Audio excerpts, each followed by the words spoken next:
esta semana. ¿Sí? Voy a recordarles cuáles fueron. ¿Qué relación podríamos establecer entre el deseo de oír la palabra de Dios y una fiesta? Esa es una de las preguntas. ¿Qué vinculación podríamos tener entre el deseo de oír la palabra de Dios y una fiesta? Otra. ¿Qué vinculación podríamos plantear entre la palabra de Dios y el pueblo de Dios? Otra pregunta que nos hicimos.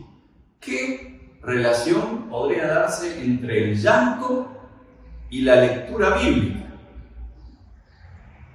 Otra.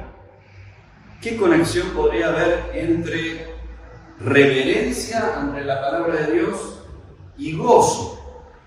Otra. ¿Qué relación podríamos establecer entre generosidad para compartir la comida y la bebida y adoración? Bueno, tal vez muchas de las respuestas a estas preguntas estén en el texto bíblico que vamos a considerar hoy, Nehemías 8, del 1 al 12, ¿sí? Y lo voy a leer de nuevo para que prestemos bien atención a todo lo que nos va a plantear este texto, que va a ser una historia, así que estemos atentos a esta historia. Al llegar el mes séptimo, los israelitas ya estaban establecidos en sus ciudades. Entonces, todo el pueblo, como un solo hombre, se reunió en la plaza que está frente a la puerta del agua y pidió al maestro Esdras traer el libro de la ley que el Señor había dado a Israel por medio de Moisés.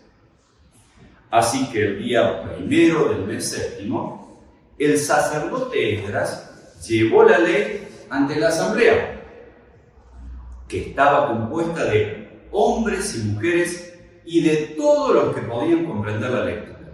Entonces la leyó en presencia de ellos desde el alba hasta el mediodía en la plaza que está frente a la puerta del agua. Todo el pueblo estaba muy atento a la lectura del libro de la ley. El maestro Esdras se puso de pie sobre una plataforma de madera construida para la ocasión. A su derecha estaban Matatías, Serná, Ananías, Urías, Hilquías y Maseías. A su izquierda, Pedaías, Misael, Malquías, Jasún, Jasbadana, Zacarías y Mesuná. Esdras, a quien la gente podía ver porque él estaba en un lugar más alto, abrió el libro y todo el pueblo se puso de pie. Entonces Esdras bendijo al Señor, el gran Dios, y todo el pueblo, levantando las manos, respondió: Amén y Amén. Luego adoraron al Señor, postrándose rostro en tierra. Los levitas, Jesuba, Bani, Serebías, Jamín, Acub, Sabetai, Odías, Maseías, Kelitá, Azarías, Josabad, Hanán y Pelaías le explicaban la ley al pueblo, que no se movía de su sitio. Ellos leían con claridad el libro de la ley de Dios y lo interpretaban de modo que se pudiera comprender su lectura. Al oír las palabras de la ley, la gente comenzó a llorar. Por eso el gobernador Nehemías, el sacerdote y maestro Esdras y los levitas que enseñaban al pueblo dijeron: no lloren ni se pongan tristes, porque este día ha sido consagrado al Señor su Dios. Luego Nehemías añadió: ya pueden irse, coman bien, tomen bebidas dulces y compartan su comida con quienes no la tengan, porque este día ha sido consagrado a nuestro Dios. No estén tristes, pues el gozo del Señor es su fortaleza. También los levitas tranquilizaban a todo el pueblo. Les decían: tranquilos, no estén tristes, que este es un día santo. Así que todo el pueblo se fue a comer, beber, compartir su comida y a celebrar con gran alegría porque habían comprendido lo que se les había enseñado. Nehemías es un libro relativamente corto. Los primeros capítulos van a plantear cómo el pueblo de Israel, que estuvo cautivo durante mucho tiempo de otras naciones vecinas, volvió a su tierra y comenzó a reparar las ciudades que habían quedado destruidas, luego de que ellos fueron conquistados y llevados prisioneros a otra tierra, ¿sí? Así que había que reconstruir ciudades, murallas, pozos de agua, viviendas. Y todo eso llevó un tiempo. Y los primeros 2 capítulos de Nehemías plantean los preparativos para esa reconstrucción. Del capítulo 3 al 6 de Nehemías se habla de la reconstrucción en sí, y el 7, el capítulo anterior al que nosotros leímos, habla de ya la instalación de los pueblos, ¿sí? Para poder vivir en Jerusalén, la gente tenía que reconstruir la muralla. No se olviden el momento, esto es años 500, 600, 400 antes de Cristo, en donde las murallas de la ciudad eran importantísimas. Nadie podía vivir en una ciudad que no esté amurallada porque lo comían los bichos al otro día, lo conquistaban al otro día. Y había que tener pozos de agua, porque si venían a conquistarlo había que tener agua para vivir adentro de la muralla.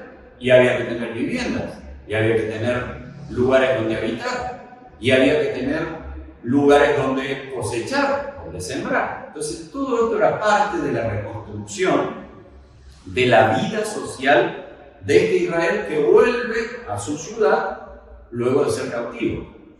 Inclusive no solo la ciudad se reconstruía, aldeas cercanas también se reconstruían. ¿Por qué? Porque en caso de una invasión, ¿dónde iban los de la aldea? Iban a la gran ciudad y se refugiaban dentro de las murallas. Entonces lo que se reconstruyó no fue solo la ciudad de Jerusalén, sino también otras aldeas donde vivir, sabiendo que si venía alguien a conquistarlos, tenían un lugar donde resguardarse en la ciudad de Jerusalén, ¿sí? Luego de esto viene nuestro capítulo. Entonces el contexto del capítulo que nosotros estamos por trabajar es: ya las ciudades y las aldeas están establecidas, la gente está viviendo tranquila, en su lugar, ¿sí? ¿Y qué surge? Bueno, lo primero, quiero plantearles como 2 cosas que quiero que vayamos viendo juntas. Por un lado, ver qué se nos dice de las actitudes del pueblo, qué actitudes tiene el pueblo. Y por otro lado, qué hacen los líderes para leer la palabra del pueblo, porque hay acá una combinación muy interesante entre el pueblo, palabra de Dios, o palabra de Dios, pueblo, que es lindo analizar en este capítulo. Entonces voy a seguir leyendo el texto, porque ustedes se van a dar cuenta inmediatamente de cuáles son estas actitudes que tiene el pueblo, cuáles son las actitudes de los líderes que leen la palabra, y qué pasa entre el pueblo y la palabra de Dios y el pueblo. Miren, versículo 1. Entonces todo el pueblo, como un solo hombre. ¿Qué quiere decir como un solo hombre? Unido, junto, ¿sí? Con un mismo espíritu. Se reunió y le pidió al maestro Esdras que traiga el libro de la ley. Esto que el libro de la ley puede ser algún libro de los 5 que tiene la Biblia, uno de los libros de Moisés, ¿sí? Parte de la ley, o en una de esas trajo todo el Pentateuco completo, todos los primeros 5 libros de nuestra Biblia, los libros, no los primeros 5 de la Biblia, pero aquellos, los libros que se le adjudican a Moisés, ¿sí? Bien. Así que se juntaron un día hombres, mujeres, y fíjense, todos los que podían comprender la lectura del libro, sean niños, niñas, hombres y mujeres. Este pueblo, una vez que ya está sentado en sus ciudades, le dice a Esdras: queremos escuchar la palabra de Dios. Queremos escuchar la ley. Vienen todos, se sientan, y Esdras abrió el libro y leyó. Y dice el versículo 3, todo el pueblo estaba muy atento a la lectura de la ley. Entonces, el pueblo pide, desea escuchar la ley de Dios. Lo primero que tiene deseo de oír lo que Dios le quiere decir a través de su libro. Eso es lo primero. El pueblo desea. El pueblo se junta. El pueblo genera la ocasión. Se juntan varones, mujeres, niños, todos los que podían comprender la ley, vienen y participan, asisten. Le piden a un maestro y enseñador del pueblo, se llama Esdras, que traiga el libro. Trae el libro, comienza a leer, y la gente, mientras Esdras lee, tiene esta actitud. Está muy atenta. Escuchar con atención es la clave. Oír, hay cosas que le entran por aquí y le salen por aquí, ¿cierto? Se lo decíamos mucho a nuestros hijos, tal vez, cuando no nos escuchan. Y a veces nosotros también somos medio así que no escuchamos, ¿sí? Esta gente no. Esta gente le entraba por un oído y se le quedaba en la cabeza y en el corazón, ¿sí? Estaban escuchando con atención. Muy bien. Esdras no estaba solo. Leímos un montón de nombres que no recordamos ninguno y que no lo voy a leer de nuevo porque no lo vamos a recordar tampoco, pero Esdras no estaba solo. Dice que a su izquierda tenía varias personas y a su derecha otra mientras leía, ¿sí? Tal vez el lugar en donde Esdras leía era como una tarima como esta, de madera, ¿sí? Y tenía acá y leía a partir de acá. Pero había gente a su izquierda y a su derecha, líderes de Israel que lo acompañaban, ¿sí? Y dice que Esdras podía ser visto por la gente porque estaba con una tarima sobrelevada, ¿sí? O sea que habían armado realmente toda una ocasión como para que haya un encuentro en esa lectura, ¿sí?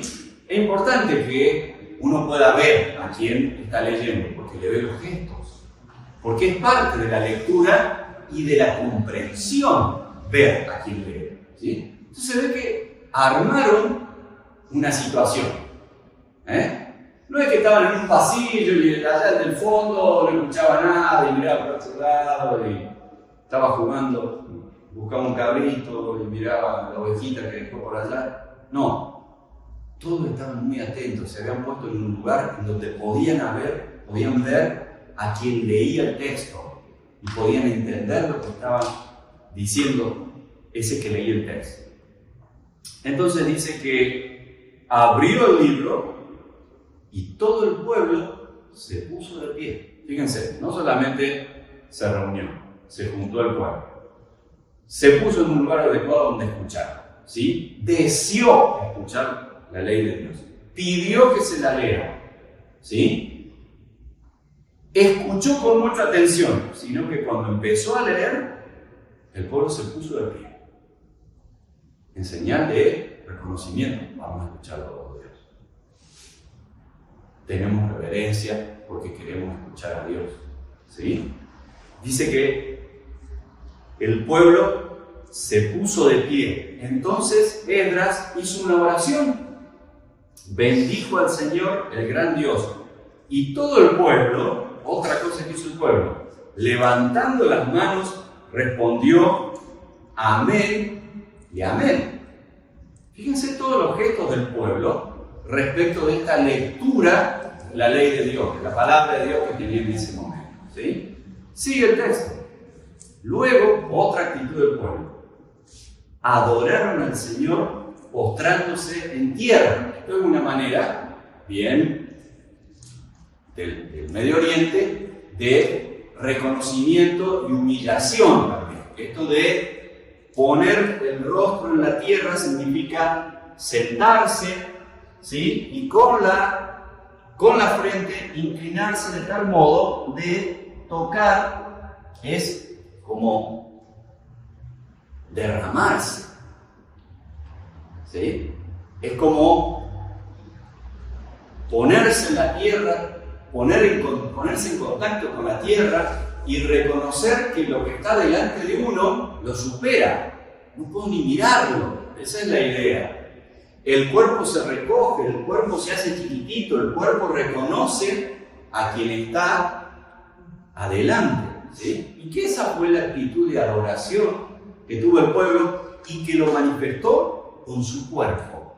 Esto es importante. No solo estaban atentos de acá y del corazón. El cuerpo también estaba predispuesto a esta lectura bíblica y a reconocer la palabra de Dios.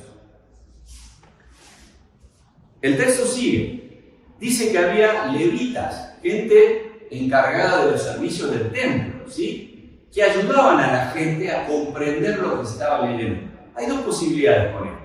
Se las comento brevemente. Tal vez el texto estaba escrito en hebreo, pero como este es un pueblo conquistado que fue a vivir a otra tierra donde se hablaba otro idioma, que era el arameo, muy probablemente esta gente sabía hablar arameo, lo aprendió como pueblo conquistado, pero no sabía leer hebreo. Tal vez si Esdras leía en hebreo, que él sí era un maestro de la ley y sabía el hebreo, entonces tal vez los levitas le traducían del hebreo al arameo para que la gente entienda. Esta es una posibilidad de este trabajo que hacían los levitas. La otra es que directamente la gente entendía lo que decía, pero los levitas hacían un esfuerzo preguntando: ¿entendiste lo que quiso decir esta parte? Me queda floja. Mira, significa esto. Y se lo explicaba. ¿Y vos entendiste lo que quiso decir la última oración? Sí, lo entendí bien. ¿Y vos? Y más o menos. ¿Y qué no entendés? Y tal vez ese era el trabajo de los levitas. Pero sea cual sea cualquiera de estas dos posibilidades, estos levitas también trabajan en equipo con Esdras. ¿Sí? Dijimos que Esdras no estaba leyendo solo, que tenía líderes a su izquierda y líderes a su derecha. Ahora se habla también de que hay un equipo que se acerca a la gente y que trata de que la gente entienda de qué está hablando el texto que lee Esdras. ¿Sí? Así que acá hay un equipo de gente, no solo Esdras, un equipo de personas que tratan que la gente entienda lo que Dios está diciendo a través de la ley. Interesante, ¿eh? Hemos descrito muchas actitudes que el pueblo ha tenido, pero también los líderes tienen una actitud para que realmente entre el pueblo y la palabra de Dios se dé un encuentro, haya entendimiento. El pueblo comprenda la palabra de Dios y la palabra de Dios llegue al pueblo. Y esto es un trabajo en equipo. Lo que dice el versículo 8 es que ellos leían, estos levitas, y explicaban con claridad el libro de la ley de Dios y lo interpretaban de modo que se comprendiera su lectura. Se aseguraron de que lo que se leía de estos escritos, este libro de la ley, se entendiera por el pueblo. ¿Sí? Ahora fíjense lo que pasa. Ya dijimos, el pueblo se congregó, el pueblo deseó la ley de Dios, el pueblo pidió que se le lea, el pueblo escuchó con atención, el pueblo se humilló, el pueblo alabó con sus manos y con su cuerpo. Cuando entendió lo que la ley decía, lo que le pasó al pueblo fue, al oír las palabras de la ley, la gente comenzó a llorar. ¡Wow! ¡Qué fuerte! Porque sin duda que el texto bíblico nos dice que el pueblo estaba metido por esta lectura, ¿no? Estaba entusiasmado. Es como que se había preparado y estaba completamente preparado para leer. Estaba compenetrado con lo que decía el texto bíblico. Y si por ahí no entendían algo, tenían que se lo explique. Así que se ve que este trabajo en equipo de Esdras, los líderes de Israel y los levitas dio su resultado positivo, porque la gente entendió lo que decía el libro de la ley, entendió la palabra de Dios. Hubo voz de Dios para el pueblo. El pueblo escuchó a Dios hablar en el texto bíblico. Ahora la reacción fue el llanto. Y el texto no nos dice por qué. Interesante, ¿no? ¿Qué pasó para que el pueblo se largue a llorar? Para que como pueblo sienta que sus emociones habían sido movilizadas. Me pregunto yo, tal vez recordaron cómo Dios los había guiado como pueblo.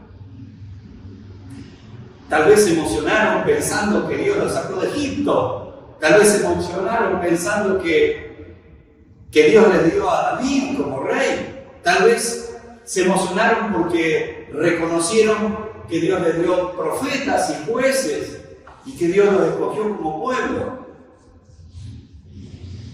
Tal vez también se emocionaron porque se dieron cuenta que habían hecho muchas cosas que a Dios no le agradaban. Esa es otra posibilidad. Tal vez recordaron cuántas veces fueron infieles a Dios. Cuántas veces no hicieron lo que Dios les había pedido que hagan. Tal vez recordaron su desobediencia. Tal vez recordaron su alejamiento de Dios. Tal vez recordaron el exilio. Tal vez recordaron cuando fueron sacados de su tierra y llevados prisioneros a otra.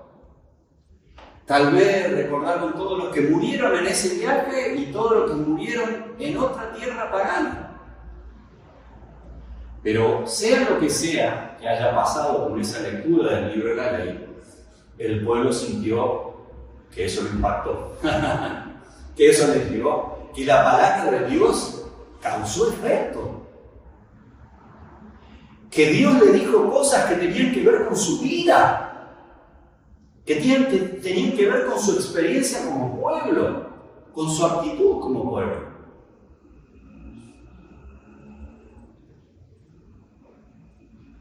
Y dice que frente a este desborde emocional y espiritual, porque me imagino que no fue solo emocional, no solo lloraron por cosas que tienen que ver con Dios y con la historia del pueblo. Entonces hubo algo espiritual por detrás. No un llanto de simple melancolía. Un llanto que tenía que ver con la palabra de Dios y con el Dios de Israel. Y viendo este desborde emocional y espiritual, este equipo de líderes decidió ir a consolar al pueblo. Porque se dieron cuenta que la palabra de Dios no es para dejar a la gente llorando. Ni Dios lo que quiere es perseguirnos para que reconozcamos nuestro pecado, sino que Dios quiere consolarnos. Y esto fue lo que hicieron las líderes. Así como estuvieron explicando la ley para que cada uno la entienda, cuando los vieron llorar, se acercaron y les dijeron: no lloren, no se pongan tristes. Este es un día que hemos consagrado al Señor, que hemos dedicado al Señor para escuchar su voz. Y esto no tiene que terminar en llanto. Y acá viene algo hermoso de este texto. Esto no tiene que terminar en llanto, tiene que terminar en fiesta. Esto que empezó como un deseo de escuchar la voz de Dios, tiene que terminar en fiesta por escuchar la voz de Dios. No hay lugar para que esto termine en llanto. No hay lugar para que esto termine en amargura.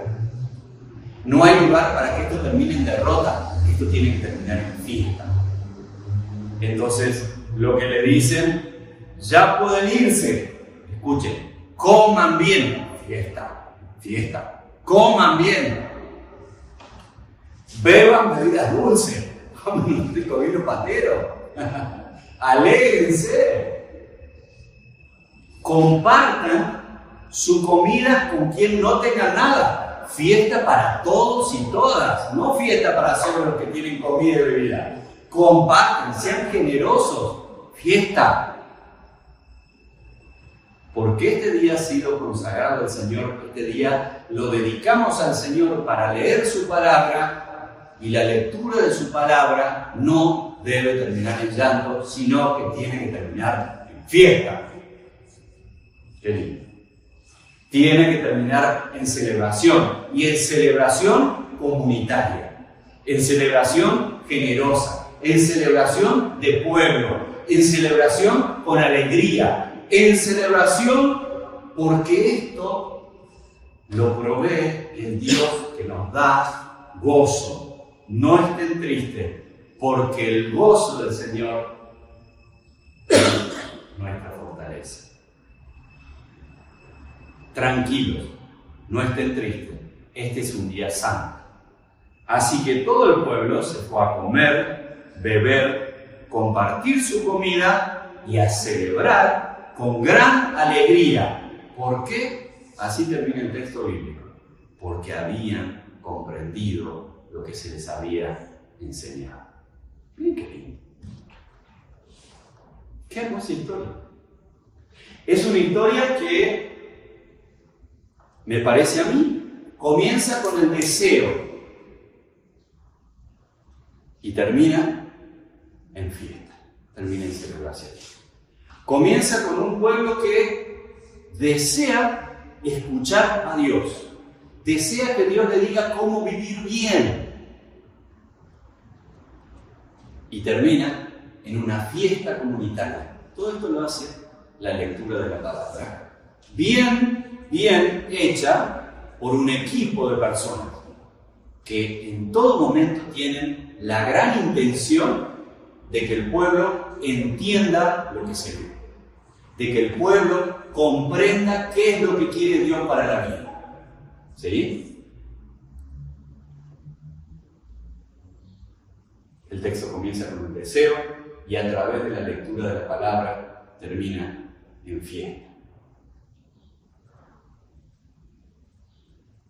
Me pregunto, tratando de que este texto dialogue con nuestra realidad. ¿Será que el deseo nos habrá motivado a venir hoy aquí, a este encuentro, para escuchar la palabra de Dios? Porque si fue el deseo el que nos motivó, estamos en este lugar lindo que estuvo el pueblo de Dios, en este texto. Es como que nos saludemos. Si nos trajo el deseo, a este pueblo también nos trajo el deseo de escuchar la voz de Dios. Puede haber otras cosas también que nos hayan traído. La costumbre, y saber que no tengo otra cosa que hacer los domingos a la mañana, si no me aburro en casa, tal vez nos trajo eso. Y no sería un móvil tan bueno ese, ¿sí? O pensando en mí, y vos, Wilfredo, ¿por qué viniste hoy aquí? Y saber que el pastor me puso una lista que tenía que predicar hoy, entonces yo vine porque había que predicar hoy, y bueno, me tocó, entonces vine por eso, porque el pastor dijo que estaba en la lista. No sería tan buen móvil que yo esté hoy, aquí y ahora por esta razón. Ojalá que lo que nos traiga los domingos a este lugar sea el deseo de oír la voz de Dios. Porque cuando a uno lo trae el deseo, viene preparado para escuchar atentamente. Viene con la mente preparada, viene con el corazón preparado. Viene dispuesto a humillarse delante de Dios.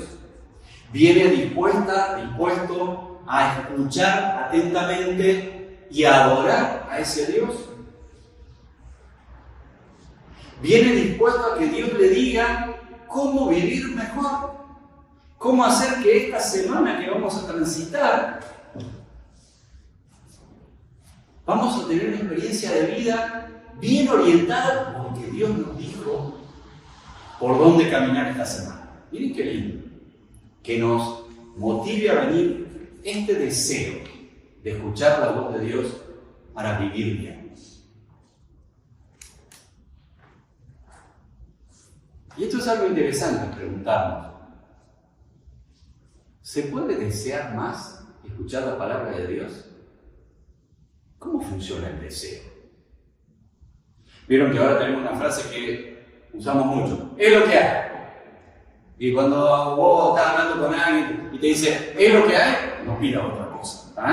que marcó el territorio, que dijo, che, hasta acá llego, esto es lo que puedo dar, es lo que hay, no hay otra cosa, ¿sí? Cuando no hay el deseo de escuchar la voz de Dios, es lo que hay. Nos quedamos ahí, no hay otra cosa. Si hay, y si no hay, no hay. Bueno, yo creo que esto puede ser parte de nuestra oración. Porque Dios pone deseo en nosotros. Un texto de Hebreos que dice que Dios pone el querer, o sea, la voluntad, como el hacer. ¿Sí? Y me parece que esto es algo interesante para que pensemos. Y para que oremos. Señor, te pido que me des deseo de oír tu voz. Deseo de encontrarme con la palabra de Dios. Deseo de escucharte. Deseo de leer la Biblia y allí que me indiques cómo vivir. Entonces creo que este es un primer tema que podría ayudarnos a nosotros a pensar en este momento, a la luz de este texto. Y pensando todavía que en el Nuevo Testamento hay otro texto que a mí me parece que dialoga de una manera maravillosa con esto que acabamos de trabajar en el miércoles. Escuchen. El apóstol Pedro dice esto: como bebés recién nacidos, deseen con ganas la leche espiritual pura para que crezcan en una experiencia plena de salvación. Otra vez el deseo. Fíjense. El apóstol Pedro dice: deseen como bebés recién nacidos. ¿No? Les tengo que explicar la desesperación de un bebé recién nacido por el pecho de su mamá. Y no solo el recién nacido, cuando lleva mucho tiempo también. Es un deseo irrefrenable. Grita, patalea, llora, hace escándalo, se hace notar, hasta que mamá lo pone cerca del pecho y le da el pecho. Lo que está diciendo el apóstol Pedro es: deseen así la leche espiritual pura, dice él de manera metafórica, porque la mamá da la leche, deseen el alimento de vida. Esa leche espiritual es justamente la palabra de Dios, el alimento de vida, así como la leche material de la mamá es el alimento del bebé recién nacido, que es el alimento que él desea para continuar su vida. Ustedes deseen el estar en contacto con el alimento de vida, que es la palabra de Dios. Para que crezcan en una experiencia plena de salvación. Miren, díganme si ese tránsito del deseo a través de la palabra de Dios hasta la fiesta no es un tránsito para que la fe crezca. Claro que sí, claro que sí. Pedro está diciendo lo mismo. Esto de encontrarse con el texto bíblico, esto de discernir la palabra de Dios, esto de que la palabra de Dios se aplique a la vida, hace crecer en la fe. No solo da vida buena y abundante, hace crecer en la fe. Pidan a gritos ese alimento nutritivo. Les sugiere Pedro a quienes le escriben. Por lo tanto, este texto del Nuevo Testamento dialoga perfectamente con este texto del Antiguo Testamento. Otra vez, se parte del deseo para que la palabra nos conduzca a la fiesta del crecimiento de la fe, a la fiesta de entender la palabra de Dios, a la fiesta de saber qué quiere Dios para nuestra vida, a la fiesta de una vida abundante, partiendo del deseo a través de la palabra. Celebramos la fiesta. Y finalmente,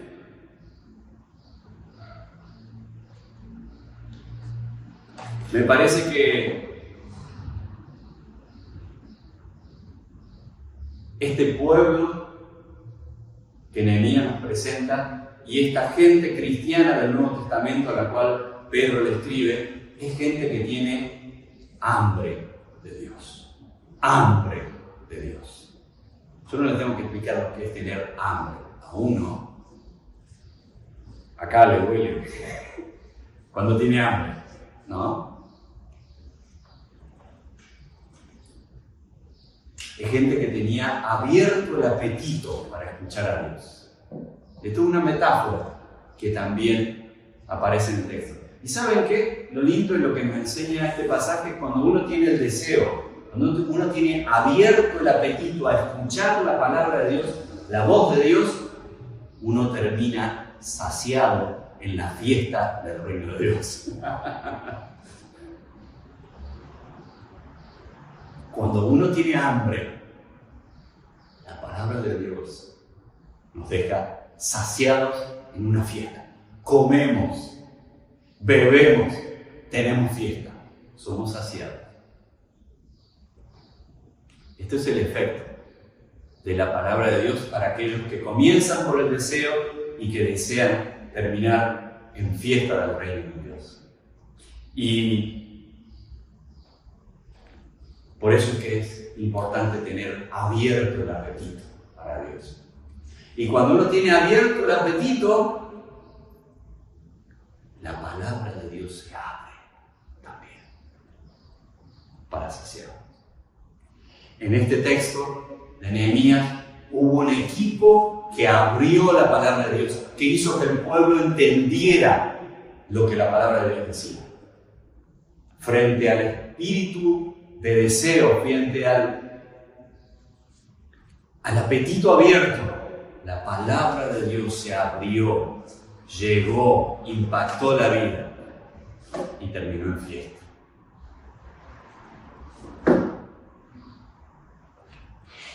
Y ahora me hago una pregunta a mí. ¿A ustedes les parece que las predicaciones en nuestra iglesia tienen más de fiesta que de velorio? ¿O tienen más de velorio que de fiesta? Es una buena pregunta que yo me tengo que hacer como predicador. Pero se la reitero y se la transmito a ustedes porque es parte de lo que tenemos que pensar. Porque no venimos a un velorio. No venimos a morirnos de hambre y a seguir hambrientos aquí. No. Venimos a que quien explique el texto bíblico nos introduzca y nos invite a la fiesta de la palabra, al banquete de la palabra, a la comilona de la palabra. No venimos para seguir raquíticos aquí. No venimos para seguir con hambre. Venimos para ser saciados por el Dios que habla a través de la palabra y que nos da alimento de vida. Y es una gran responsabilidad que tenemos todos quienes predicamos, todas quienes predicamos en esta iglesia como en otras iglesias. ¿Realmente hay fiesta del reino de Dios cuando yo predico? ¿Realmente la gente se va saciada? ¿Entré con hambre y tuve un banquete? ¿Eso dice la gente cuando yo predico? Bueno, eso es lo que debo pensar. Por eso debo trabajar. A eso me tengo que dedicar durante la semana si es que me toca predicar un domingo. Porque el objetivo de abrir la palabra es que Dios nos sacie, que Dios nos dé alimento de vida, que Dios nos invite a la fiesta de su reino. Y la última pregunta que me tengo que hacer es, a la luz de todas las actitudes que tuvo el pueblo de Dios en este pasaje de Nehemías, ¿creemos que nosotros venimos a escuchar con la atención con la que escuchó el pueblo la lectura de la ley? ¿Creemos que nosotros venimos como comunidad, como una sola persona, como un solo cuerpo, a escuchar la voz de Dios? ¿Creemos que venimos con un espíritu de atención? ¿Creemos que venimos con un espíritu de humillación a escuchar la voz de Dios? ¿Creemos que venimos con un espíritu de adoración como este pueblo manifestó cuando Esdras y el equipo expusieron la voz de Dios? Es una pregunta que nos tenemos que hacer también, ¿sí? Porque si venimos hambrientos y venimos deseosos de ser saciados en la fiesta del reino de Dios, hay más posibilidades de que entendamos lo que Dios quiere para nuestra vida. Y que nuestra vida no solo vivencie esta fiesta, sino que nuestra vida se transforme en una fiesta para el reino de Dios. Toda la vida, una fiesta para el reino de Dios. ¿Qué pasaje, no? ¿Qué actitud es la del pueblo? ¿Qué actitud es la de estas personas que como equipo trabajaron para que el pueblo entienda la voz de Dios y para, a partir de su deseo y por medio de la palabra, transitar el camino del deseo a la fiesta del reino de Dios? Que nuestras predicaciones sean una fiesta y que nuestra vida sea una fiesta para el reino de Dios. Amén.